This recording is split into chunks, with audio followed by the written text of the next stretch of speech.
Nice to see you. I'm so glad that you're here, and I saved you a seat because I knew you were going to be here today. So check this out.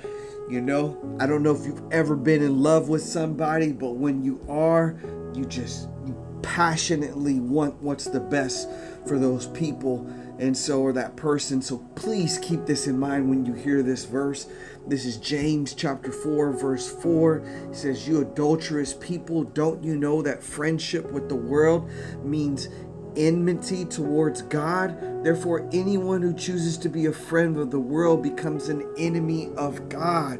You have to hear that passion in his voice saying, "You're my wife." And you might say, "What are you talking about? I'm not married to anybody." So I wanted to bring up this other verse. This is 2 Corinthians chapter 11 verse 2.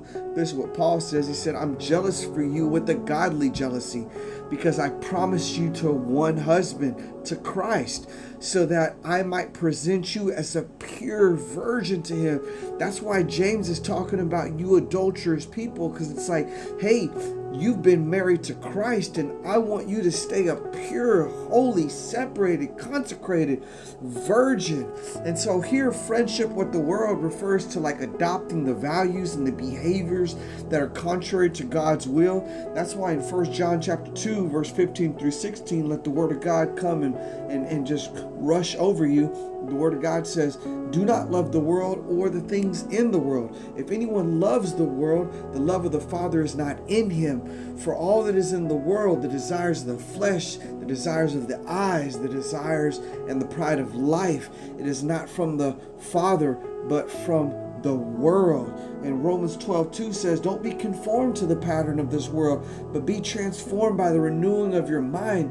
And so we see that the world and its ways are antagonistic towards the will of God and towards his people. And he's saying, hey, what be in the light is I'm in the light. To love the world's ways is to place ourselves at odds with the very one who gave his life for us. But this verse isn't only a warning, it's a loving call. Jesus is saying, come back home.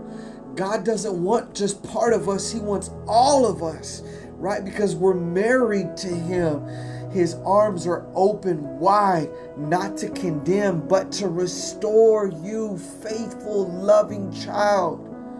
I want to remind you, there was an old missionary by the name of Jim Elliot. He said, "He is no fool who gives what he cannot keep to gain what he cannot lose." That's your 3-minute video. I love you.